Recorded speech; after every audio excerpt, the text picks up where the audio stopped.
This one goes out to the Artcasters. Ooh, Artcasters! I say you're catching your spell, Artcasters. Catching your spell. Ooh, you're gonna cast that spell. Strike a hell. Whoa! Ooh. Hi, hi. Hi, hi. Hi, hi.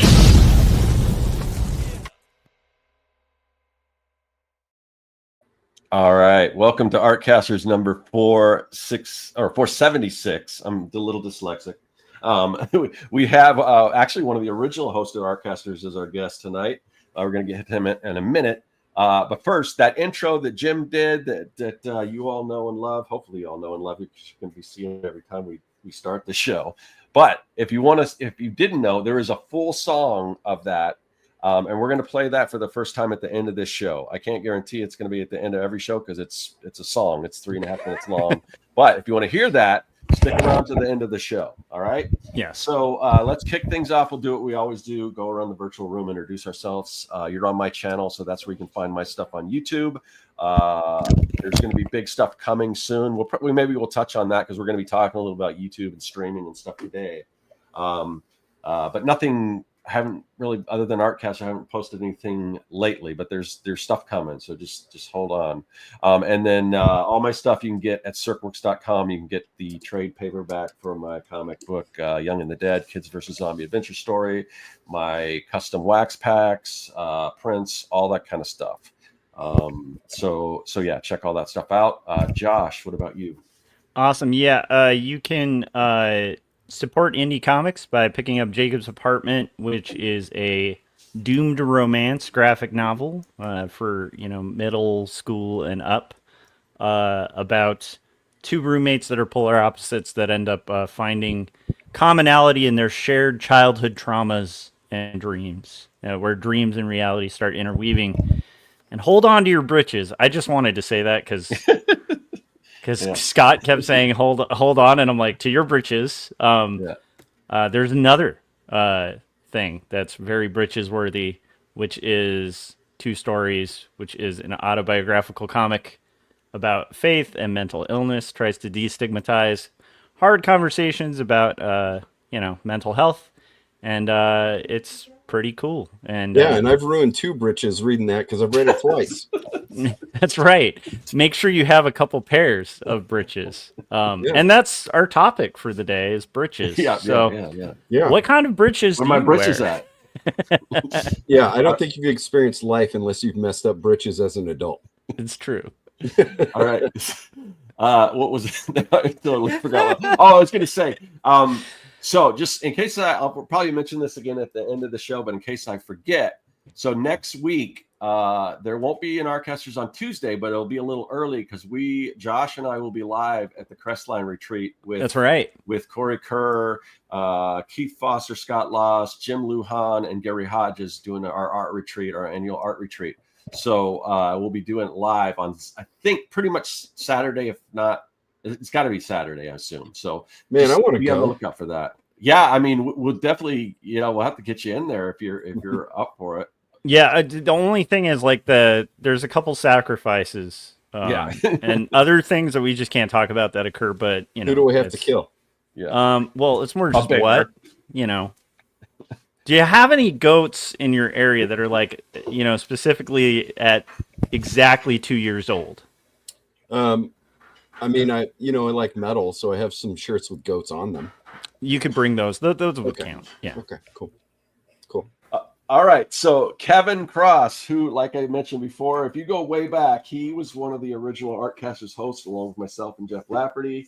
And then we like to have him back as often as we can. So it's been a while though, but we've got him back again because he started doing some live streaming, and we're going to talk a little bit about that and everything. But anything else you want to mention, Kevin, before we get started, before we roll into the topic?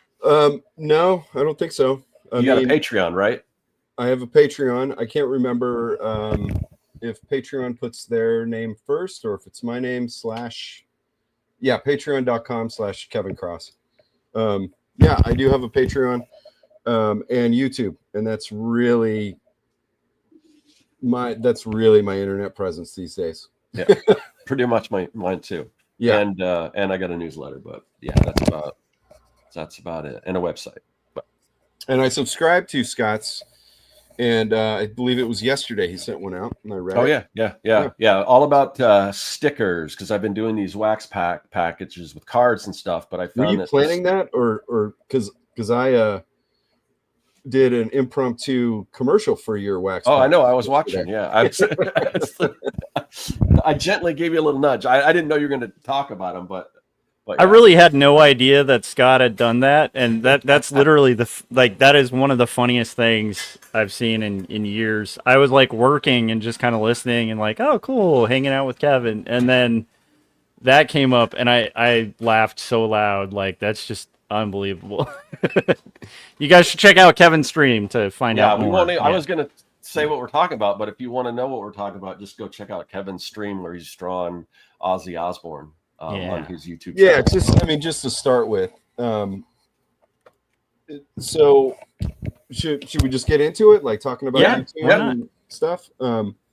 So I've come to a point in my life where you hear as an artist, you got to be on social media, you got to be on YouTube, you got to do all this stuff. There was a time, a very long time ago, I think at this point, where I think that did work, and now I think it's just like it's this hustle that doesn't work well for me. I've gotten older also. My priorities are a little bit different, I suppose. And every time I put out a YouTube video, I lose subscribers.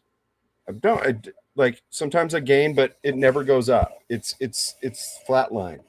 And I was just like not happy playing the game of YouTube, I did it when I was younger. I did the 100 Days of Comics. I think I was playing the game of YouTube a little bit, and it kind of worked. And I'm not there anymore. And you know what, Kevin? If I can just interject, yeah. Honestly, nowadays I don't think subscribers mean shit. To be honest, no, I don't. So as long as you're getting views, as long as you're getting good views, that's what matters. Right? Yeah. And I agree with you there. But you still get all these YouTube channels that tell you how to get good on YouTube. And they have they're super duper monetized and stuff. And I'm like, okay, so that kind of feels like a scam to me. Like how am I going to crack the YouTube nut? I'm going to tell other people how to do it. Yeah. Yeah. And a lot of this stuff, I feel like, and by the way, on my video, you should watch the video and then subscribe to like my secret, manhood program where I'll tell you how to achieve success on YouTube. Right? There's always that side hustle too, where it's like funneling people out to like. Yeah, it's all about selling. Yeah. I mean, let's be honest. As artists, we have to sell product, right? Yeah. And whether that product is, part of kind of interrupting myself here. I totally am. When I was young, let me back this up a bit and try to get me on track if I accidentally go down a tributary too far. It's okay. When I was young, I was really into rock and roll radio. So I wanted to be a DJ, and I watched cartoons. So I wanted to be an animator, and ultimately, we'll say like a storyteller, so it comes down to it. And YouTube and podcasting, like Josh and I used to do a long time ago, that was like, oh, you don't have to be vetted. You have to be vetted if people like what you're doing, and so that's the impetus for continuing to do this stuff. Even though when I look at my analytics, it makes, if I was a different person, it might make me want to like go down the road, not across the street, Yeah. Like no one gives a shit about what I'm doing or whatever. And it's fine if they don't. But I think the whole YouTube thing these days is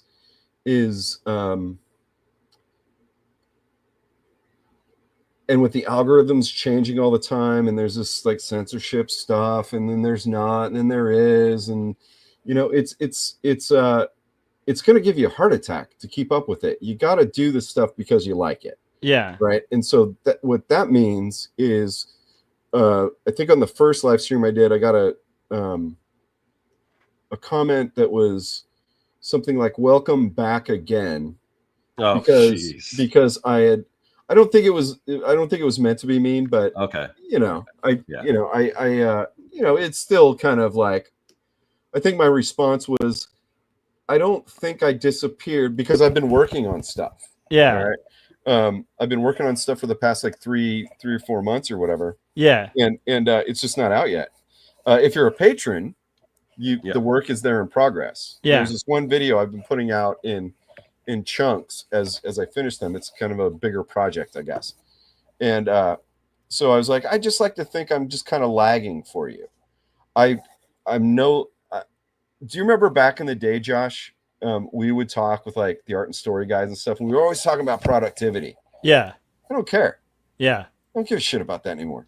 Yeah. I will produce when I produce, and I think that is, I know that is not algorithm friendly to and I'm not saying my stuff's quality, but I try to make it quality. I just try to do my best with it, and with the gear I have, or what the weather's like outside, if I'm going to do film or whatever. I think that's more important. That's going to be a smaller audience because of algorithms, and everybody wants things yesterday. I don't know why. I'm surprised that Amazon they haven't rolled out Amazon last Tuesday, where they use like there's like Musk and Palantir, that company. Yeah. And then there's this new guy that want to put chips in your head and be all this transhumanism stuff, and that nobody wants to be a cyborg and all this stuff. I'm like, okay, that's coming, but no, I don't care. I just slow burn. I don't know. I'd rather have like an audience that is tighter than a volume. And I think maybe I have gone off track of where I was going with this. No, I kind of see how it relates though, because I've I don't do like crazy produced videos on YouTube. I've mainly just been doing like live streams and just using it as a way to just kind of hang out with people while I work on crazy long projects. And it's like, I don't particularly like think it would be all that fun. I mean, like YouTube itself, if that were like the full-time thing, I don't know if that would be fun, because I see what a lot of people who do it full-time have to do. And it's like, again, to each their own, but it's like, I do kind of think I'm definitely vibing with the idea of like kind of making something to make something good that you like, and then just kind of going with that magic, because that's the stuff that, at least I'd say, like, knowing you and knowing all of our history, that seems to be the stuff that kind of works for us, is just do the thing you're supposed to do for you, like, and then like, so I can see how that kind of relates. I think I'm trying to pull it back. No, I think you're right, because I mean, like, I've been talking a lot about music. Lately, music's been huge for me. There's a lot of people who online maybe know me more as an illustrator back when I was doing comics and stuff. And I think I mentioned this on my last live stream yesterday or the day before, whatever. Yeah. Music was my thing before this. I went to art school. This is funny. I went to art school as like what if the music doesn't work out? I'll go to art school, and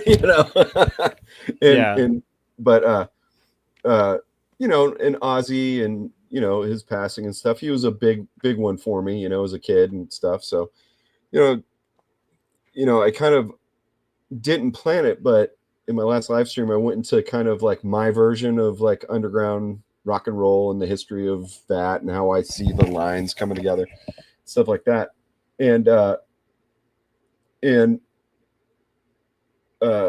so that got me to bands. and playing in bands and stuff like that. And when I was playing hardcore punk and death rock kind of stuff, gothy punk sometimes, whatever. And none of that was supposed to be popular. It was just, we had no aspirations of being rock stars. We had not, and I went as far as I think I could have with the type of music I was playing, Yeah. Like to be in a hardcore band and go have sushi with Cheap Trick in Florida. Yeah. I mean, I didn't see that coming. And it's all because I did what I wanted to do and what felt good with friends in the bands. They're part of it too. I'm not trying to take away, we were a group. We were groups that did this stuff. And, but it was because we did what we cared about. So now I would love to do YouTube full time. And, I don't need to be Bugatti rich, anything like that. It's because, the artist that I am and have become, there's a lot of pieces to it. There's not just visual art. There's audio. There's, and so I have lots of ideas for, animated films, some that maybe don't need to be animated. But ultimately I like to tell stories, so, I use myself and my experience for the stories that I'm building from my real life. And, if you listen to some, I was on one of your streams today, Josh, and I was like, oh yeah, we were talking about old radio shows, and I love film noir, and Josh and I got really into these old detective radio shows back in the day. Yeah, I just remember we'd literally be up late freelancing, and then I would text Kevin and be like, did you hear the latest? Because we were obsessed with the just now I'm blanking out. It's Philip Marlowe. Yeah, Philip Marlowe stories. There was two that we were really into. Yeah. It was Philip Marlowe. Yeah. Which is a Dashiell Hammett character. Yeah. Right? I think. Am I right? I think oh my gosh. Because The Big Sleep, that's a Philip Marlowe thing. That's yeah. And then we discovered in that listening to this particular one that was mostly playing these old radio shows from Philip Marlowe. Yeah. Is yours truly, Johnny Dollar. Yes.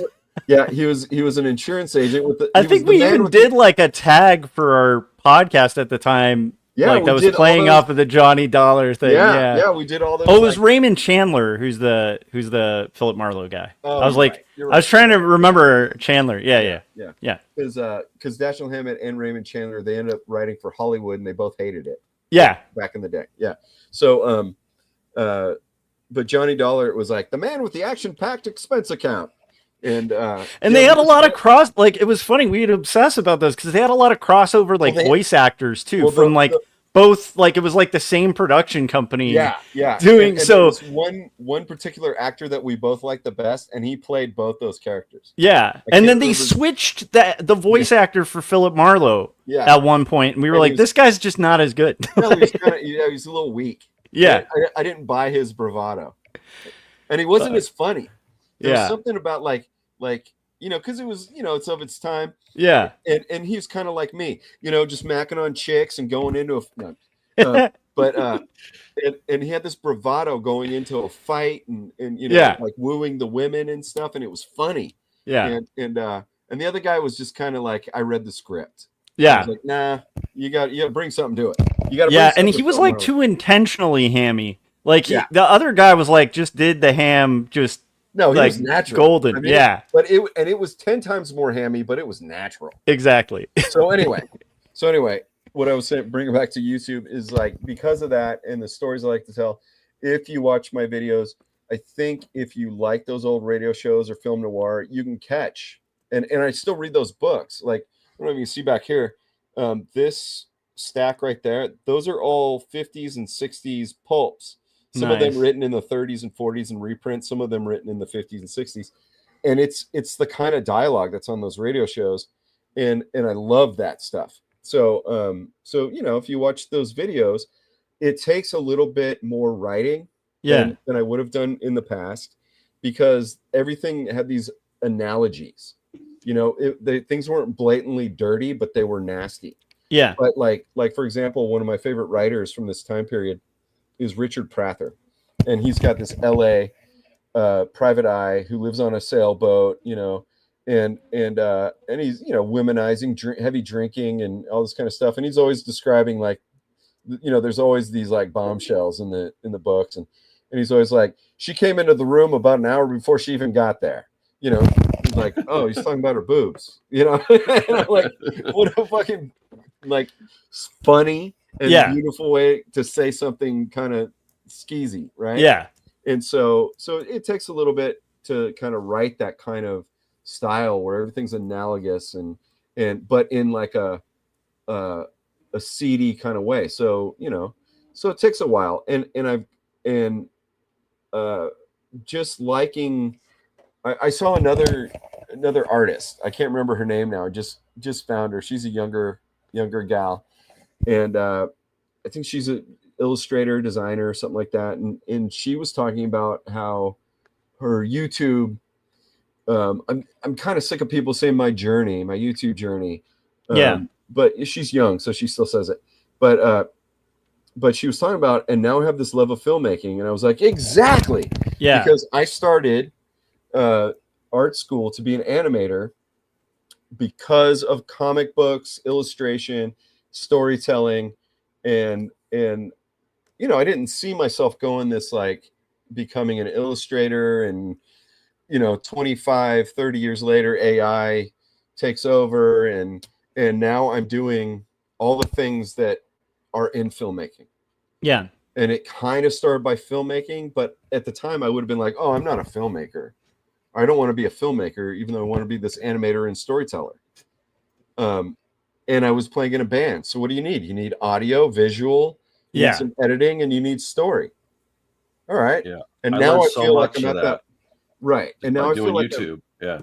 Right. And now I remember when I was first messing with After Effects, Corey was like stunned at how fast I picked it up. But I had to tell Corey, like, dude, I've edited audio for like years. So it's like, it's like, it's kind of the same logic. Yeah. I have the same editing like audio and visual, you know? So I just, and I'm not a musician at all, you know, so, but I'm doing, so my new direction of my comic book and everything. Your new direction? Yes. Sorry. Yes. Gosh. And that had gone forever. I just can't let it go. I'm sorry. It's going to be like hip hop focused, but comics, because that's the theme of my new comic book. Okay. So I wanted to do an intro, and this intro is actually like, I get to rap, which I haven't done since like the 90s. So, but I'm excited. I'm not a, Scott. You know, back then we would just do it over records, and you can't do that now because you can't sample and stuff anymore, really. Right. But I just found a piece of like the royalty free stuff from YouTube, because that's the only place really it's going to be is on YouTube. And I'm like, I just want to, at first I was just like, I just want something to put in the background. And then I was going to, at the retreat, I was going to talk to, you know, some of my musician friends and see if they could help me. But Scott, I will make you beats. Yeah, I will. Yeah. I'll take anyone up that wants to help me make beats, because I'm going to be doing more, because I want to do a whole Just hit me up. I'll make you stuff. Yeah. Yeah. But I took this, and I was just going to be a background thing. And then I just started editing it. And because I edited video, I'm like, this is actually, I think I'm going to keep this. It's really pretty good. Yeah. You know? So I mean, the really gritty stuff, like my buddies who do like actual music production and stuff, like that stuff's way over my head, where you start getting into like weird decibel levels and you know, like the certain arrangement of like the sound of like a snare or something, like not a snare, but like especially cymbals. Like sound engineers, when they talk about recording cymbals, like it's on a level I don't understand. But the basic stuff, just the cutting it together stuff, or like the stuff, you know, I used to do on a 4-track, that stuff's like very natural and feels very organic, you know? Yeah. Yeah. I don't think that you're far from that. Because, you know, I did right before the pandemic, I was starting to do soundtrack stuff for TV. Yeah. And I did a theme song for a show that is never coming out also, but I did some stuff that did come out. And and playing in bands and stuff, and seeing the engineers, and you sending me stuff that was mastered. I'd never mastered anything until that track that I did for my cartoon recently that I put on Patreon and stuff. And it's not that you're not. It'll take you like an hour or two, and just watch some people do it on YouTube or whatever, and so a TV show that I did stuff for before the pandemic was Deadly Class, based on my friend Rick's comic. I did some soundtrack work for. Good show too. And I was talking to the the music guy from Sony. It's a Sony show. He's an old punk rock guy, and we were just kind of shooting the shit about our old punk days and stuff, and how he's at Sony now, a big corporation, kind of the enemy of any corporation, and the enemy of punk and stuff. And so we were kind of laughing at that and stuff like that. And he goes, you know what? No one knows what they're doing. Yeah. You just, and so this is why we can bring him back to Edie Sedgwick, who I'm surprised is still alive, by the way. Yeah, I've always been baffled by that. The ghost of Edie Sedgwick is always in our chats. Yeah, and Edie's got some great songs written about her. But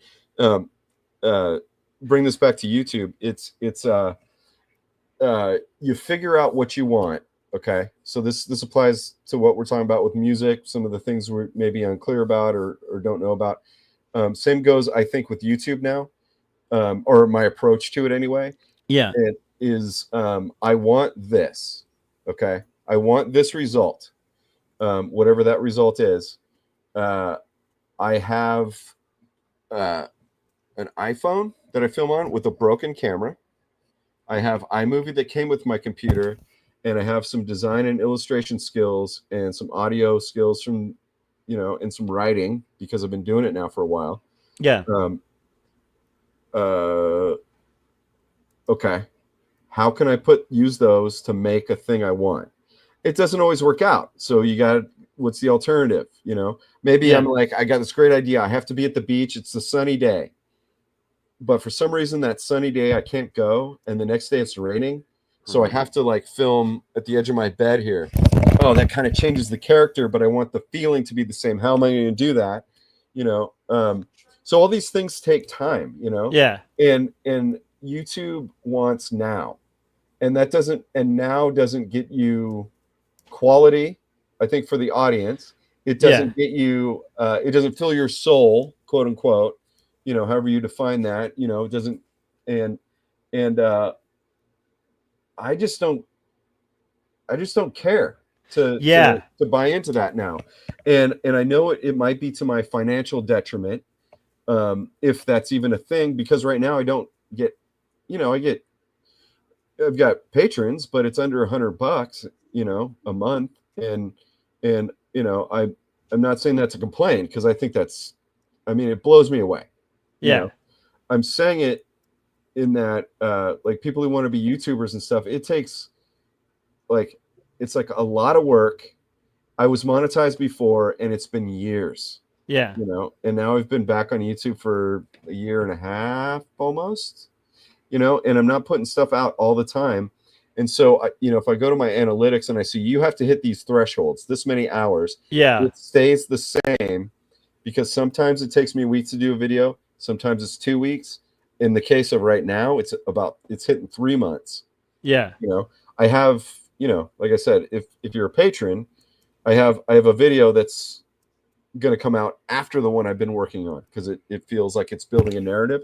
Yeah. That's more important to me, is to build that story. Because right now it kind of defines, I guess, the direction. YouTube is a big thing, is like connection, right, with other people. Yeah. And I think a lot of people feel like I do, and I think that's why some people stuck around. Like I came back around the time my life was falling apart. It's not quite anymore, and but I realized I don't like modern society. Yeah. And so I started reading, and it's in that stack actually over there. It's not detective fiction, but I found Walden, Henry David Thoreau, for like good book, dude. Thoreau. Yeah, And I Walden thought, like, Pond's a good thing to read after the play. Is really good after that too. Just so, as a okay, tip. yeah, I'm interested. So I read the first 3 pages, and that's all I've read so far. 3 months ago, or 4 months maybe. Yeah. I read the first 3 pages, and I was like, that's how I feel right now. Yep. Because, if you watch, right when my business went under, and I was like, I used to be an illustrator. I'll do it again. I can do it again. And, yeah, I had this life before. I'll do it again. But I drank too much and I fucked up and blah, blah, blah. And I've gotten to this point. A little preview, I guess, in one of the videos, I talk about I hit a plateau. Yeah. There was no progress. And I'm like, oh, the world's different now, and I'm not supposed to have progress now. Because, whatever, the oligarchs or the elite or whatever, whoever you want to blame it on. But society's different now. So, and I just want to go surf and draw a picture and write a song and maybe, spin a yarn, make a little film over some like silly idea I have. But I'm supposed to work 12 hours a day and not make rent now. That's where we're at, in overall society. So that's why it's taking me so long, is because I'm kind of making a statement. This is where I am now. It's less about me. It's more about being an artist, as I described yesterday in my live stream, an artist being able to be creative and make your way without dying in dystopia, Yeah. So there's a huge story there that I think, we're all a lot of us are going through, Yeah. And I think it's worth that's mentioning too, these videos that you're doing are like, they are pieces of art. Like, it's like, I love that about your YouTube videos, that, the ones you've been doing lately, they're scripted really well. They're like telling a narrative. They're cut like a film. And I can tell you're treating them like art. And that's kind of like, I think, a really cool thing. Cause like, to me, that's kind of, at least maybe I'm just old and burnt out or something. But to me, that's like kind of where I get my kicks now, is like, I don't, I've been an art director at the like Productivity Factory, and that sucked like for like 10 years, and I feel like that was almost like a misguided 10 years, because it was like just chasing the title and the money, and the hyper productivity for like, and it covered things, it helped us, but it's like, in retrospect, it's like, I think I'm much happier just making the good thing, and then hopefully that'll be fulfilling, and hopefully that'll find people. It always seems to in the past. So it's like, I think that's, I don't know, I think I forgot about making the good thing for a little bit there. And I think that's more important. It's a slower burn. That means I'm going to have to keep driving for the gig app food delivery for longer than I want, because it's not good. It's not a good job. But no, no, it's not. That's not fun. So what you were just saying, like, because I worked with you and you were the art director of that place. I think that's what you just said is, I had a brick and mortar for 3.5 years where I was essentially, there's only 2 of us, but I was essentially the art director, the senior designer, that kind of stuff. And that's what it was. It was chasing money that I didn't really care for what we were making, to be honest. And so I totally get that.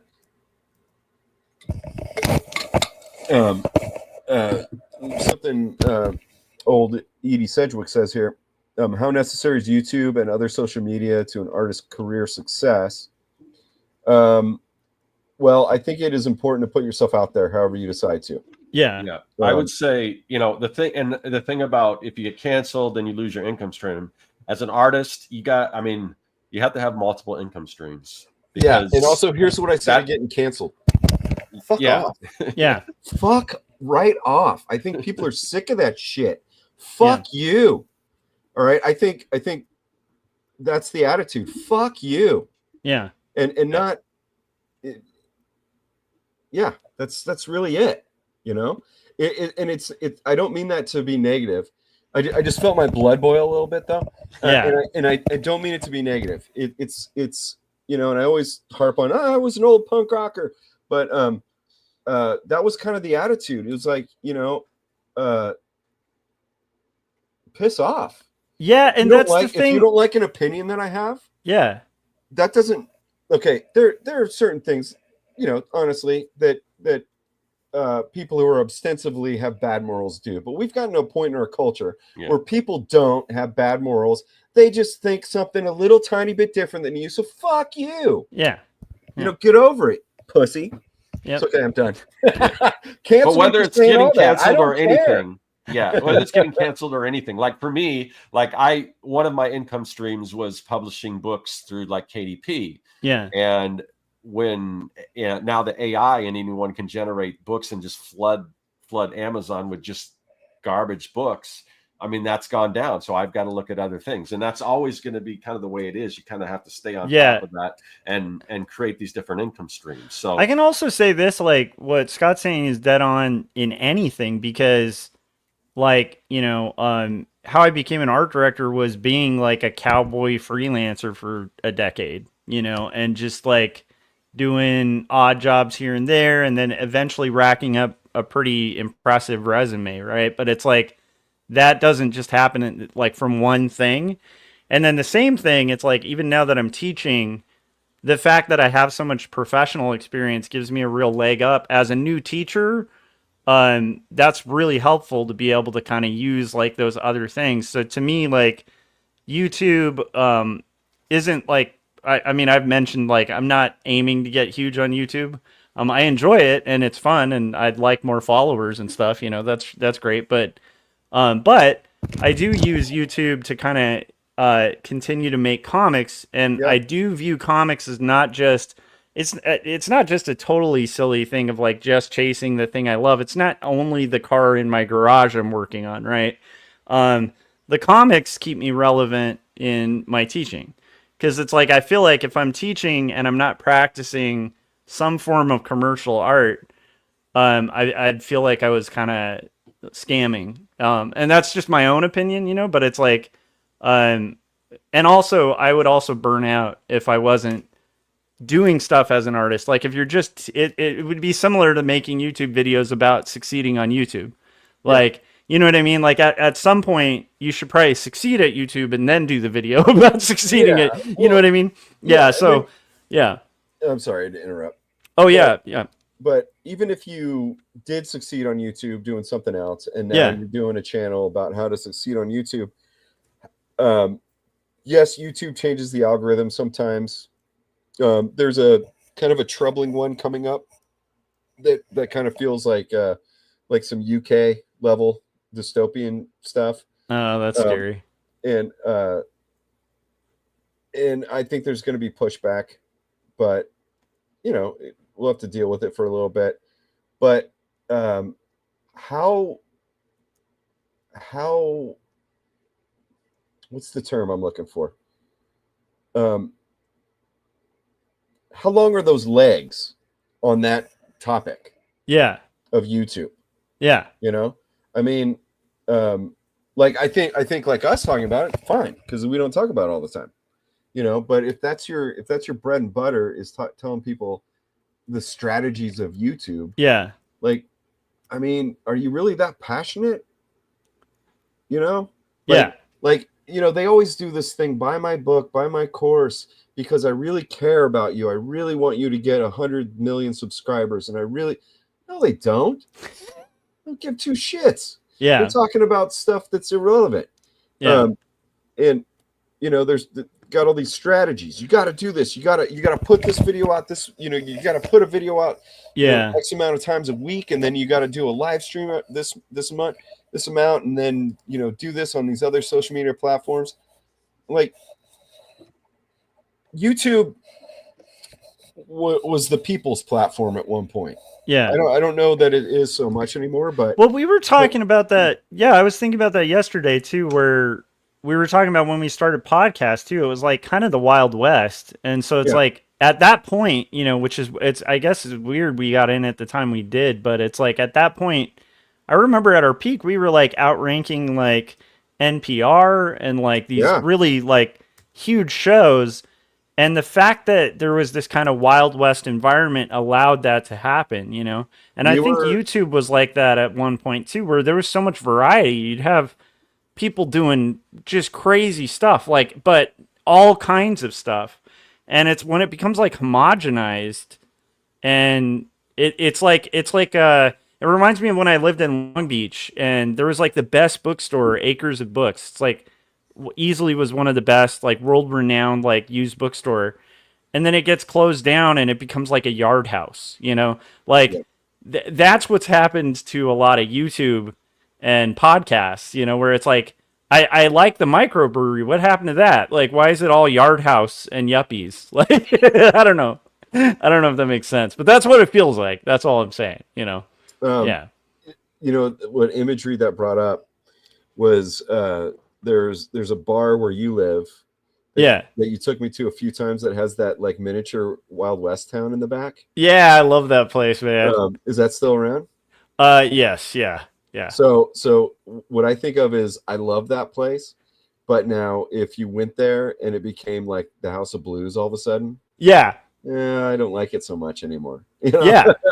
Yeah, because half the mystique of that place is you're probably not safe going in there.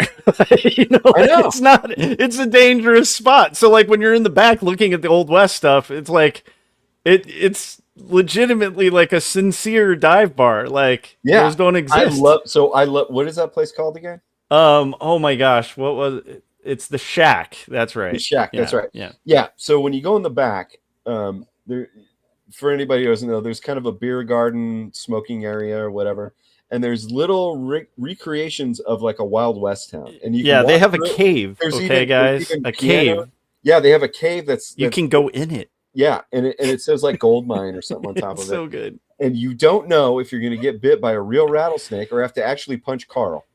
Because Carl's too drunk and he's kind of a dick. We played a show. No Saboteurs played there. I know. Yeah. I remember seeing that on. And I was so stoked. Like, and it's funny because it's like the one like it's a venue a lot of people would be like not stoked about. I was so pumped, that was a wild show too, because it's like we have songs that are political and stuff, and I'm singing them, and I'm looking at bikers, and I'm like, this is pretty hardcore. Like, I love this because it was just like, you know, it was great. It was beautiful, man. Yeah. Sorry, I got derailed. No, apologize. I think we're reminiscing, and people might not know what we're talking about. But, we're talking about a shady dive bar out in the AV where lots of murders happen. So anyway, YouTube. My take on it. We're talking about that, and why I'm doing live streams now too. And Josh kind of made a point of this a little bit, and I did in a video a while ago, is that YouTube also, because I have these personal projects, and you know, like a lot of us artists are, I don't know that I have ADHD or anything like that, but I get a little scatterbrain. I want to make everything at once, and then find out that I can't pay the bills, and you know, I have to wrangle that and stuff. If I dedicate time, and that's where the live streams come from, for me, is I was like, God, I've been working on this thing for months, this one video, and looking at my analytics, I lose subscribers every video I put out. No one cares whether it's edited according to analytics. Nobody cares whether I put out a video of me just being a talking head, whether I'm drawing or telling a story with a lot of editing. It doesn't seem to fucking matter. And so, and I was catching myself working so much on this video, my kind of statement of where I am now and going forward with my channel, you know, that kind of thing. And I was like, but it's really important for me to finish this animated film. Yeah. And I've been working on it, but not to the level that I want to be. And so, you know, I was like, well, if I make myself have a dedicated time at least that time I will do it. So, you know, Ozzy Osbourne passed. I usually like to do a tribute illustration. I've done, you know, for Lemmy, for Motorhead, Joey Ramone, actually all the Ramones, because all the original Ramones and all original Motorhead, they're all gone. But I've done illustrations, and that just so happened to pop up. And I was like, man, Ozzy was big for me, so I'm going to do this. But the intention before that happened was I've got a bunch of ideas. So I've got this I got this at the dollar store. And it's just That's my awesome. idea. It's just my idea for videos to do. And there's so many there's a couple that I'm like, oh, that's a film. And then there's so many there that's opinion. How am I going to make that a film? Yeah. And be able to get my personal projects done at the same time. So why don't I live stream? So I don't have I don't have this burden, because I think another thing is that the whole YouTube thing is the way the algorithms run and stuff. It kind of pressures you to feel the stress that you shouldn't over something that's kind of fun. Yeah. Or it should be fun, right? You have to make a video every week. You have to do this. It has to be this quality. And if you suck it up for 3 years, then it can be a career. Yeah. I mean, that also doesn't happen for everybody. Yeah. There's, you know, and so you have to like it. You have to love it. And so how do I put all my ideas that I want to talk about and connect with people? And so I was like, okay, live stream. I can talk about stuff. I mean, I think I just talked about music. Yeah. Well, I, you know, sort of drew Ozzy, you know? Yeah. And I think I mentioned this when you were live streaming too, in the, you know, comments and stuff, but like, to me, you know, and obviously I'm biased because, you know, we're friends and stuff, but it's like, you've always been a really good storyteller. Like, just since I first met you, you're a guy who you can tell it, you can weave a yarn, you know? And it's like that to me, when I think it was, I realized I have been subscribed to your channel for so long. This might be happening. You're going to probably see an increase in viewership too, because I'm guessing a lot of people subscribed when I did, when the bell thing didn't exist. And so it's like, I didn't get the Kevin's going live notification, you know, so I had to change my bell. Yeah, so that might actually, you know, happen. So it's interesting on my end. I got it from Patreon, so I don't know if you're on Kevin's Patreon. I am, but but again, yeah. But for some reason, yeah. But anyhow, so I changed the notification, but I found out from Scott. It was like, oh, Kevin live streamed yesterday. The second I heard that, I was like, you should be doing live streams like all the time, because you're a good storyteller. You have a good subscriber count, and people like seeing you and hearing from you. So it's like, I think that in itself, like on top of the videos, is a great idea. You know, I know there's like YouTube gurus and stuff, but it's like, I could see that being like really beneficial and cool, and people would enjoy it because you're fun to listen to. So, you know? So here's the thing about subscribers. It looks like I have a bunch.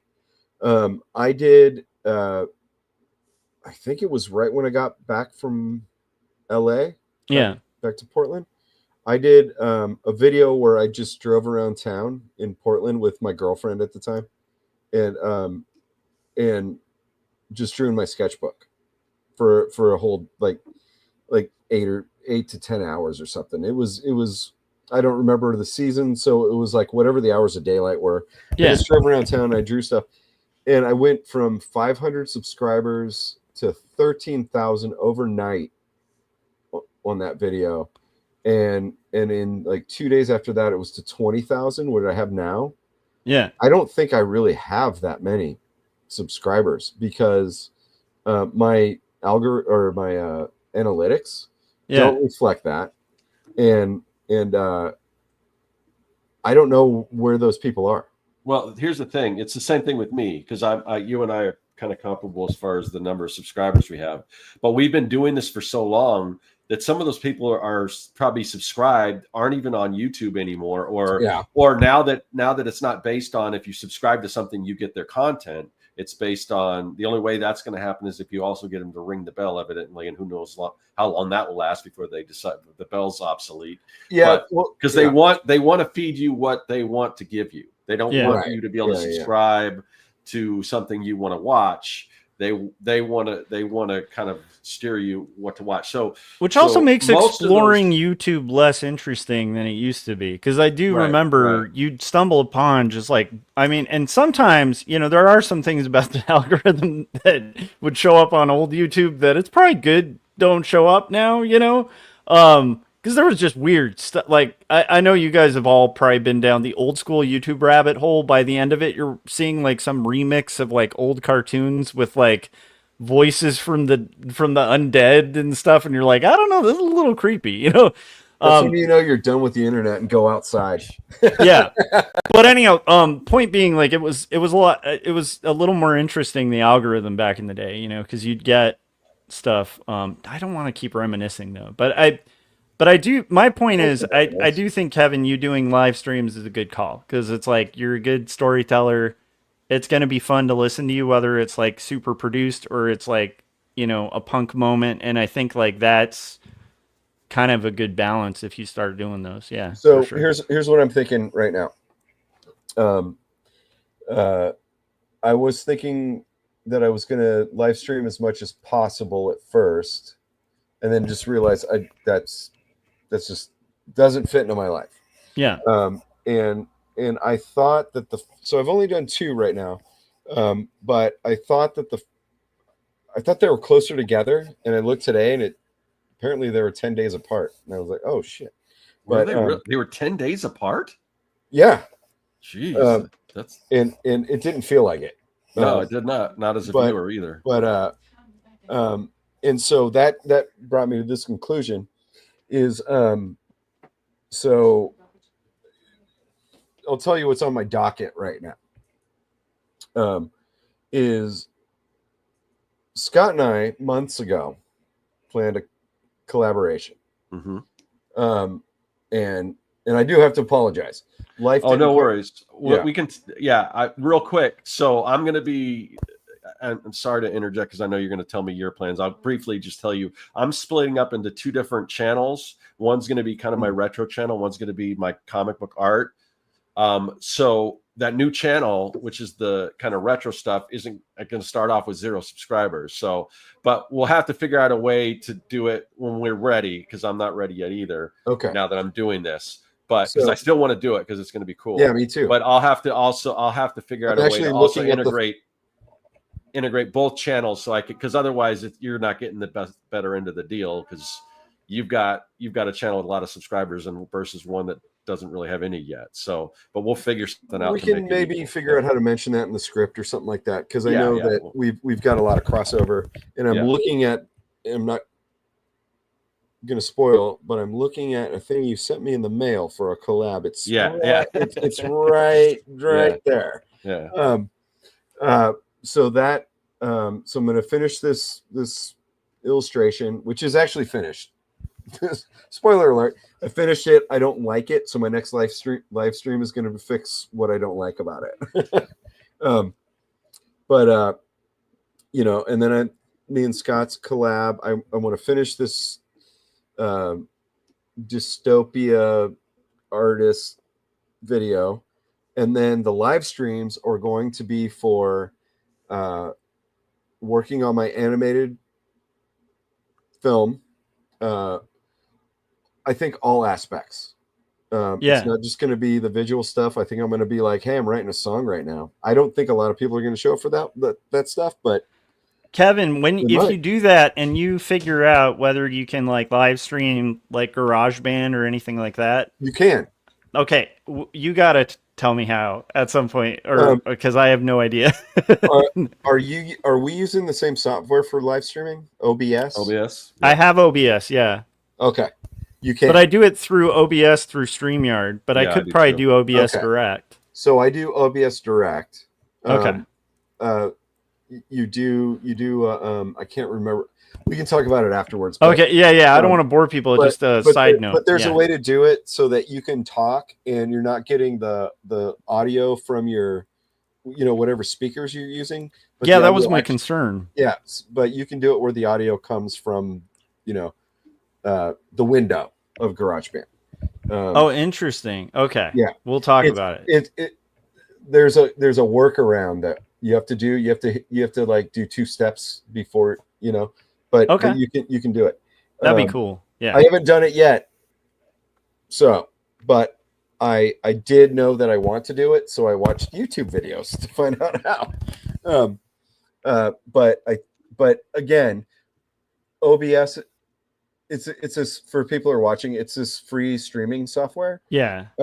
Like you can see like around Josh right now, he's got an overlay. Yeah. Like you can put overlays and things like that. And it's fairly intuitive. Like that's what I liked about it, is it's pretty like it feels like layers, like working with something with layers. Yeah. Yeah, totally. And it's free. That's awesome. So there's workarounds for stuff, but just like YouTube, centric YouTube channels, I found out that there's OBS channels. And so what I figured out about what we were just talking about, I had to watch like a 20-minute video. Okay. Yeah. Hey, you guys, remember before we started filming and I said I just got home and I'm probably going to have to pee? I am dying right now. Can you guys give me 2 minutes? Yeah, go ahead. We'll chill. Hey, do you want to do you have the you want to show Jim's trailer? His commercial. Well, that's for your books, but you can put it on if you want. Oh, should we put on? Okay. We'll play Luhan's new. Oh wait, I might have deleted it from this stream. Because I was going to do the same thing, Kevin. I could can hear it in the bathroom, so I want to hear it. But I gotta go so bad. I'm gonna play our outro now. For people, how's that sound? So people can get a sneak peek, or you and I can just chat. I don't mind doing that either. Well, I was going to use the restroom too. Okay, so then you guys, this is not the end of the stream. If you're watching it, it's gonna say it's the end of the stream because this will play at the end of the stream. Maybe give them a taste. Yeah, we're gonna give you a little sneak at a minute. Yeah, we'll cut it at like a minute, and then we'll play the full thing at the end of the show. So stick around. But here is Jim Luhan's a taste of the full song for Artcasters. We'll be right back though. It says it's the end. It's not the end. Okay.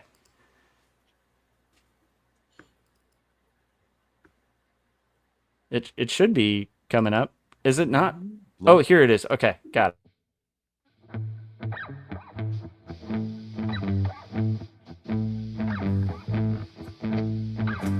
Well, it's late in the night, and something ain't right. On my computer screen, I find a furious scene. I dip my pen in the ink, and now I'm starting to think. I feel like making some art. I feel like breaking some hearts. And now I live to the masters, Artcasters. I see you casting your spell, Artcasters, casting your spell. I think it's easy to tell, Artcasters, casting your spell.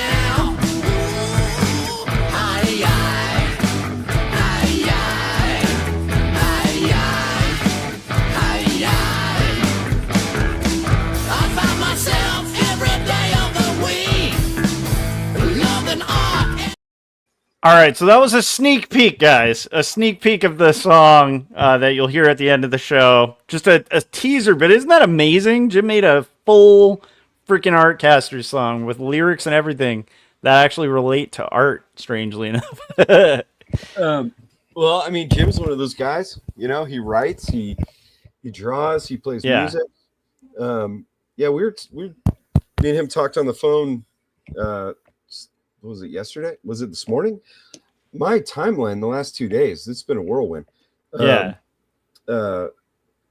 think we should all collab on some music, and we kind of talked a little bit about that.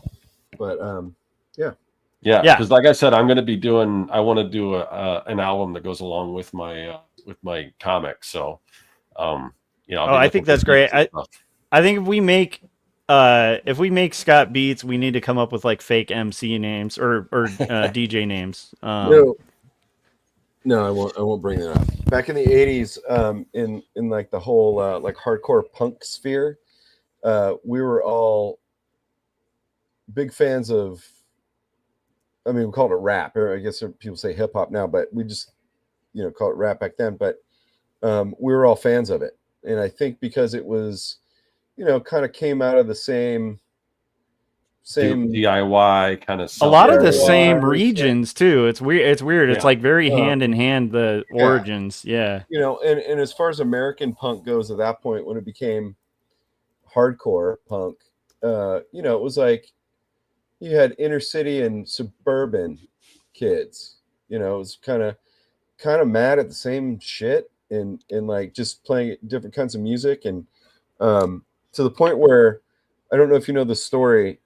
I think I've told you, Josh, but there was a hip hop band that one of my bands was going to play with, but the record labels got mad. We had very similar names, and so there was a legal fight for a while, and then this hip hop band from New York was this gangster band, and we were told that they were coming to CBGB was still open in New York, and we were going to go play there.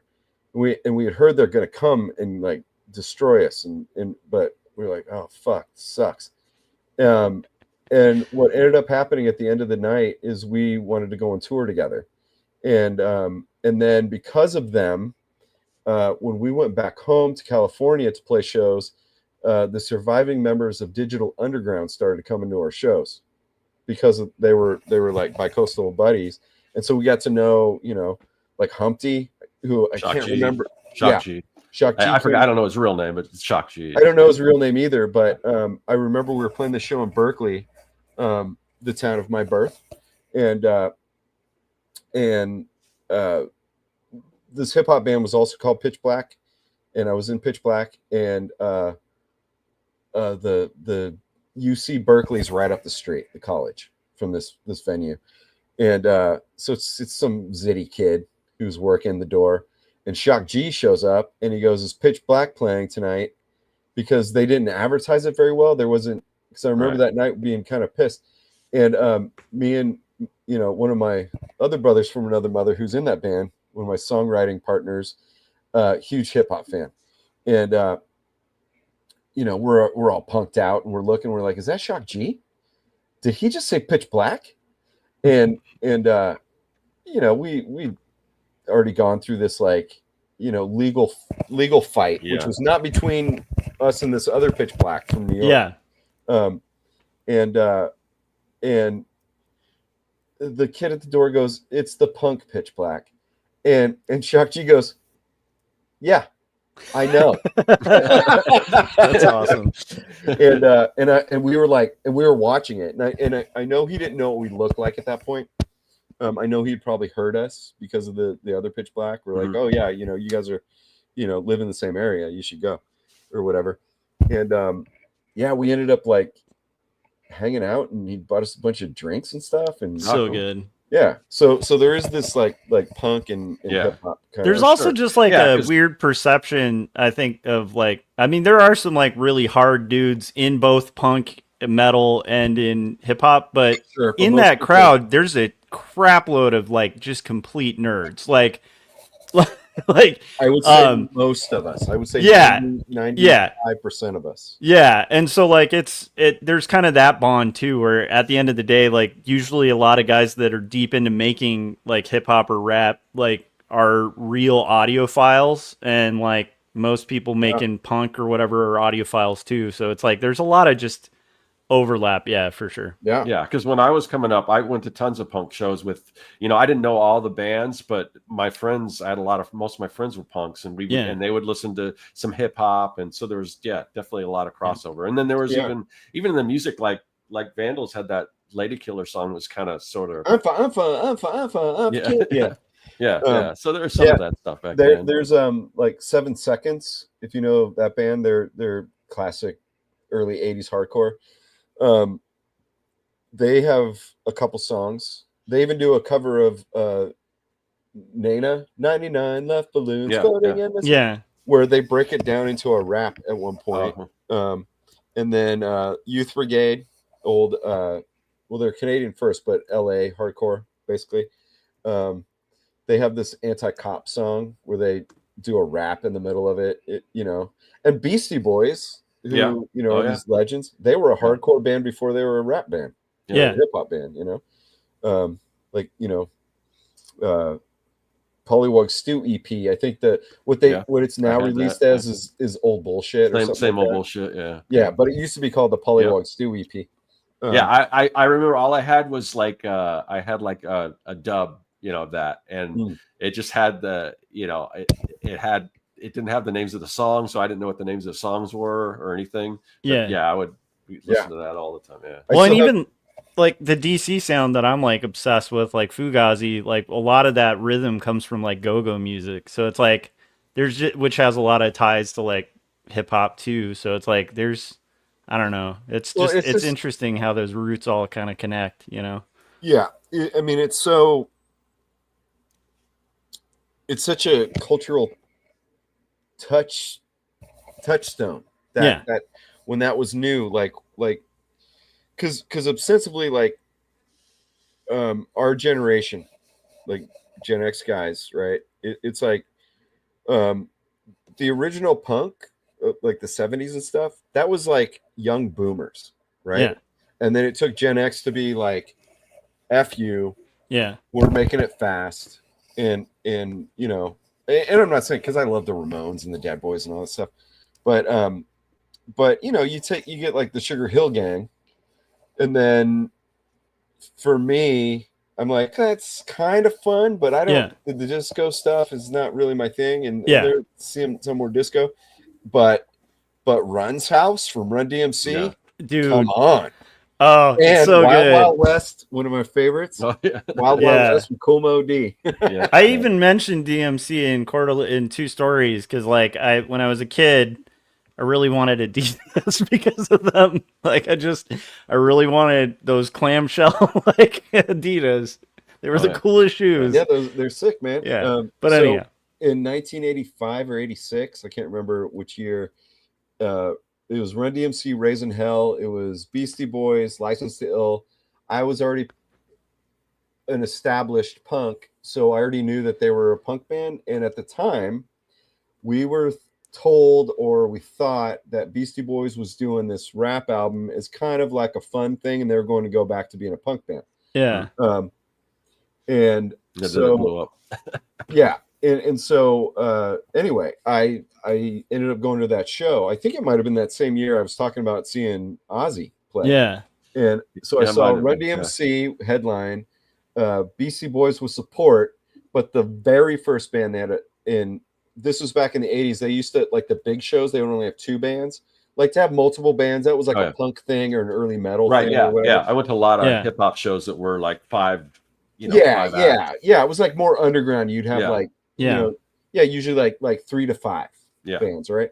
But at this show, they had 3 bands, and the first band was a hardcore band from New York called Murphy's Law, and that was the band that opened for Beastie Boys and then Run DMC, and I was there with my mohawk and my spiky jacket, and my chains through the epaulette, and having dudes in Kangol, we were giving each other high fives, and it was like good. When I and I didn't see him with Run DMC. I heard a lot of people said they saw Beastie Boys with Run DMC, but I saw them separate. But the License to Ill, at least the stretch of the tour that I saw them on, they were headlining. Beasties were headlining, but Fishbone opened for them. Oh, okay, old ska band.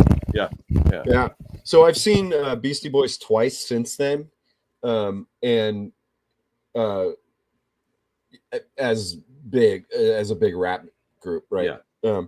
But both times I've seen them, once I saw them with Cypress Hill open up, and that was awesome. And another time, I mean, I love Black Flag, and I saw them with Rollins band open up.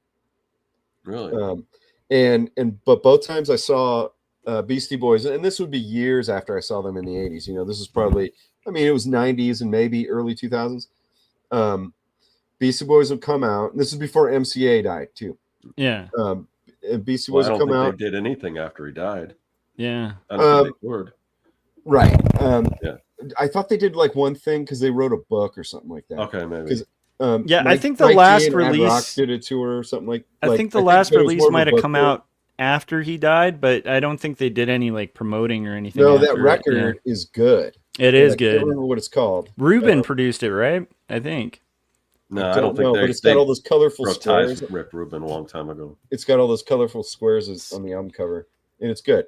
But anyway, so both times I saw Beastie Boys as a headliner hip hop group, their encores were always about a half an hour, and they were hardcore punk rock. They would come out, and MCA would play bass.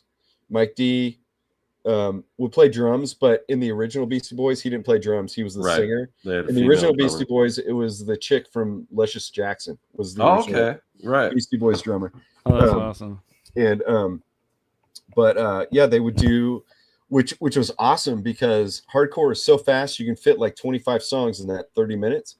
And they will come out and do an entire hardcore set as like the first encore, and then they might do like a hit that they didn't play, like hip hop stuff afterwards. But I just thought they didn't stop. And then in the 90s they did that Oglio Geo or whatever. They put out another hardcore record.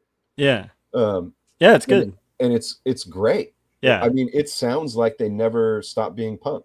Dude, I will also say this, like, I know some hip hop heads and stuff who don't like dig the Beastie Boys, but well, they're dumb. I re-listen to like you know, like Check Your Head, Ill Communication, and there's a couple punk songs on those albums. I mean, just as like just the production and stuff like that, and like freaking Paul's Boutique, it's like those albums like sound so good. Like still to this day, they still hold up, and I'm like, I don't know, man. they were pretty legit. You know, you can't make albums like Paul's Boutique or 3 Feet High and Rising anymore. Isn't it? Yeah. Isn't it crazy how like what a failure Paul's Boutique was when it came out?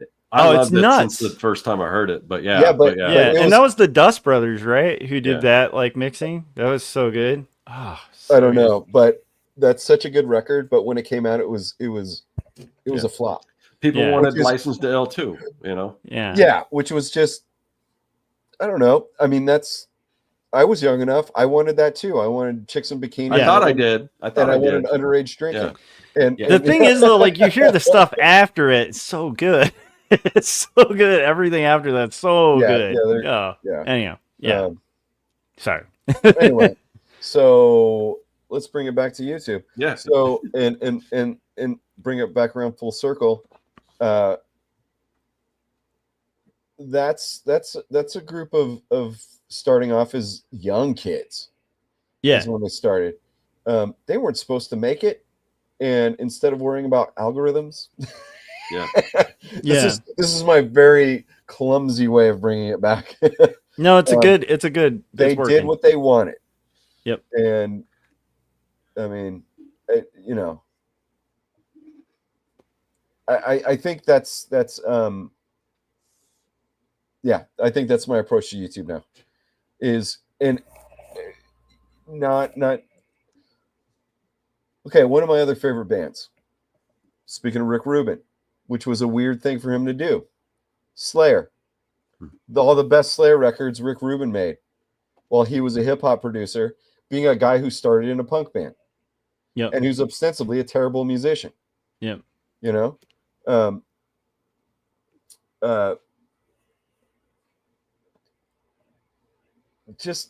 mean, why pay attention to these things we're supposed to do? The things we're supposed to do doesn't work.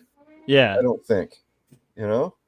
No, and I also think it's like I've always been a nerd for Dylan, you know, like I just love Dylan. I avoided watching that new movie about Dylan because I was like, they're gonna get it wrong, and then I watched it. It was great, which is annoying because I want to dislike that actor, but he's pretty good. The guy from Dune and stuff, like he's all right. But anyhow, like I just love the thing I always liked about Dylan is like the fact that he like was like this god in like the folk scene, and then just was like, no, I'm gonna do this weird like just fusion stuff that like nobody's ever done before and piss everybody off, and I'm just gonna do that. And then 2 albums later, I'm gonna do a totally different thing. Like he just kind of does his thing, and then people catch up. And I always think that's really cool, like to do the thing you're going to do, and then people can catch up, and if they don't, like at least you've made something you feel good about, you know. Yeah. Because I think the other result is just it's just like soulless. I don't know. And also just like chasing success is like a hard chase that I don't think works. I don't know, it's weird. I can't explain it, but yeah. No. Yeah, I mean, I've been talking about Black Sabbath on the live streams because Ozzy passed, and it was a big deal to me. Ozzy and Tony Iommi, the guitar player from Black Sabbath, they went to school together. They were kids together. They lived in an industrial town. They weren't supposed to go anywhere at all, and they did a thing that they liked. Other people ended up liking it. They got bad reviews the entire time Ozzy was in Sabbath. They're legendary, right? Slayer. This is where I was going to go with this. That was music that was so, at the time it first came out, it was hardcore punk meets metal, and it was so abrasive. It was never supposed to go anywhere, right? And so if we take that approach to YouTube, they didn't care. They did what they loved. It was abrasive music. It was fast. It was aggressive. Doesn't mean we have to be fast and aggressive on YouTube. It's just the point that they did what they felt. They did what they liked. They did what felt good to them. And they have a massive audience. They have 0 hits, which in music is when especially at the time they're coming out, you got to be a hit maker. They have none. They have 0 hits, and they are legendary. Like people who were hit makers 10 years ago, 20 years ago, 30 years ago. Slayer's been around for a long time. Who made it to the top 10? Yeah. I don't know. Maybe they're still doing okay because one of their songs is on a car commercial now or something like that. Yeah. But nobody remembers them, So I think that's the approach. Don't worry about this hustle culture bullshit. Yeah. Don't worry about the numbers. Don't worry about the algorithm. Things might be a slow burn, but the people who like what you're doing are probably more like-minded to you. And so isn't it that aren't they more important than 100,000 subscribers? Yeah. What if you get 5,000, but they think like an army, Yeah. I think that's more important. And that, since I've started doing the live stream stuff, I really thought 0 to 1 people were going to be on there. And I didn't count how many people, but there was a guy who is not an illustrator or anything, who was, actually there was 2 who were in the chat who I know were fans of one of my bands 25 years ago. And through MySpace and all those things, they've always, and I was like, you're more important than that 20,000 that YouTube tells me I have. Yeah. Because I think that 20,000 that YouTube tells me I have is bullshit. Yeah. And what Scott was saying is about that too, and I didn't get to, is I had done about a year ago, I think I'd gotten close to like 10 videos since I came back, and I was still getting, oh, you're back on YouTube, and it was months, Yeah. So I don't know. Yeah, I think I love the idea of that, because this is an experience a lot of people may not be familiar with unless they like. But when you put out a book with a publisher, it's like and I know Kevin's felt this. I know Scott's felt this too. Like sometimes it's a freelance gig or whatever it is. You get that book published. You have this daydream in your head when you're a new artist Yeah. of like what that's going to be like. And there's this kind of depression that at least hit me the first time, especially when it was my own graphic novel, right? I was like, spent 10 years on this and it's finally out, right? And you see the numbers and it's just staggeringly low. Like staggeringly low. And it's like it can be debilitating, but then like it's I don't know, after my first book came out, I started realizing though I'd get like emails from people who read it. And I remember at one point a guy didn't commit suicide because of my book, and they wrote me a long email about it. And I was like, Makes what it all a worth jerk it, right? I am for like being all obsessed with numbers and stuff. Like, isn't that more meaningful? Like, you know what I mean? Yeah. And it's like, so I feel like it's kind of like the band thing. I mean, like I remember when we were playing in the Valley, we were doing kind of like a weird, inspired by the Pixies and Pavement kind of thing. And I'm a little bit younger than you, Kevin. So like when I was like 18, the big thing around the Valley was like all these like Fred Dursty guys, like doing like the new metal rap stuff. And that's all people were doing around here was that or like really bad like Chili Pepper wannabe bands, you know? And we're doing this like weird kind of indie thing and like there was no audience, but I remember at the time we just built our own venue and we just created our own little scene. And Yep. it's like that and we'd go to like you know the mall and pass out flyers or we'd like go to like different areas and stuff and it's like you know like wherever high traffic areas were and just stand there like passing out flyers trying to look cool, like usually smoking and being like yeah you know you might want to but secretly being like please show up, like 3 people showed up last time, it Love sucked. me.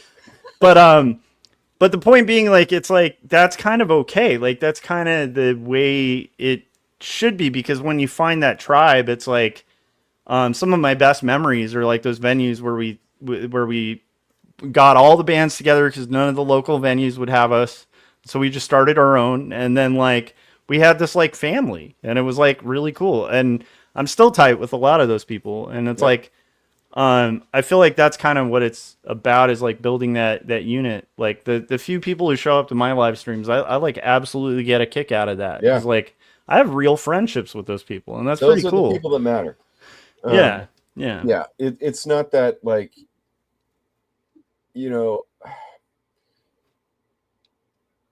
I think when I first started YouTube, I didn't know that business was going to go under, Yeah. you know, that kind of stuff. And you know, I had this relationship with this woman and I was getting, you know, I've outlined this. I was just hanging out with boozers and shit like that.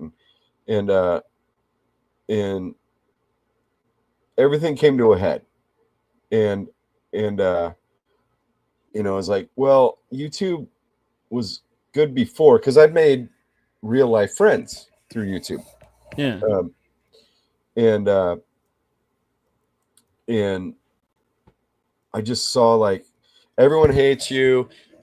100 people unsubscribed to this video because it was like now it's you know 5, 1, 2, you know, stuff like that. But when I first started, it was hundreds, you know, and I felt kind of like, oh man, I don't know, it made me feel bad. Yeah.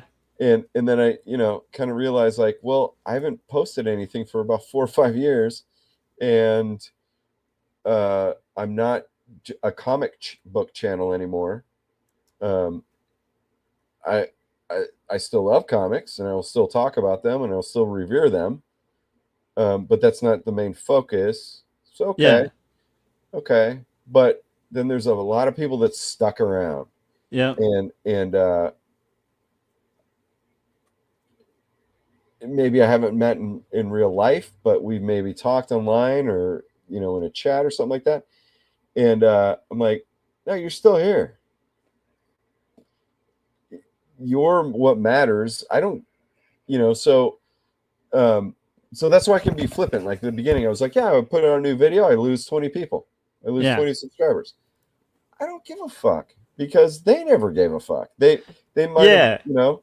That's the key thing too, is like, you know, I mean, dude, I'm just relating a lot. It's like when I was at the peak of doing like threadless stuff, I mean, it's crazy to kind of think back on it, but it's like you felt pretty big as an artist because like I'd literally go to Walmart and like 4 people are wearing my t-shirts, you know? Right. Yeah. And like, and I remember that time because we were young when you were having that success on there. And so it was like kind of weird because you'd be the internet for like a week if you got like it'd be like 200,000-300,000 results under your name, like.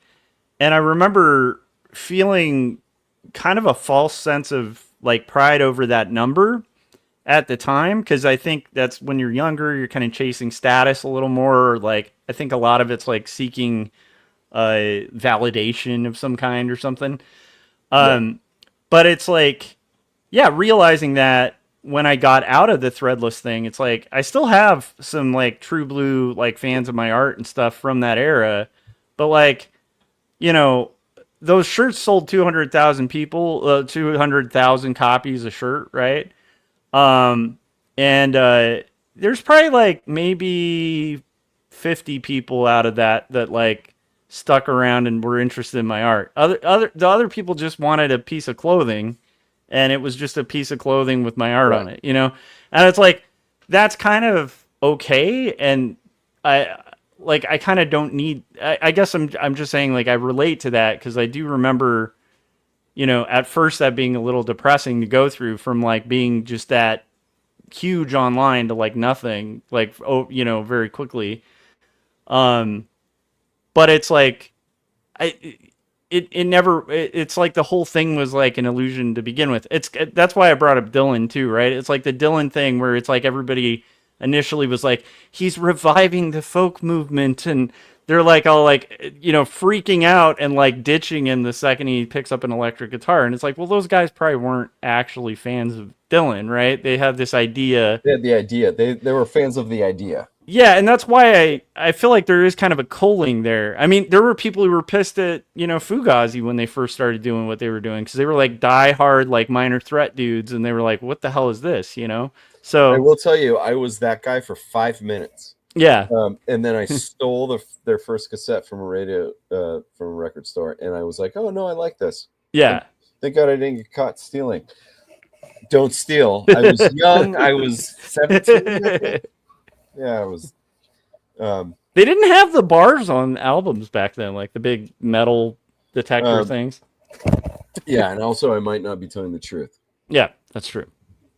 Because I was always a very good kid, but yeah, I did have that moment where I was like, because I was a Rites of Spring fan. Yeah. And a Minor Threat fan. And I was like, oh God. And it was at this kind of at the same time, like Danzig solo stuff came out. And I was like, why isn't this like the Misfits and Sam Hain? And I love it all now. But yeah, there was that moment. But I was a teenager. So it was black and white. I'm punk as fuck, you know? Yeah. But no, I totally get it. I mean, but it's, yeah. Fugazi is another good example. They bucked expectations. Members of the band had already established their own record label. They did what they wanted. Yeah. And the money wasn't the goal. And you know what happens, I think, when the money's not the goal, it eventually shows up. Yeah. Hasn't for me yet, but I went through a whole big thing over the past, you know, few years, and I think it's that plateau that I hit when I was like, oh, fixing my life using my old methods doesn't work anymore. And then really, because I kind of got to be insulated from a little bit of like how shitty people have become, and just, you know, I mean, we've always known as old punks that, you know, there's like a upper class that is just trying to bleed us for every penny.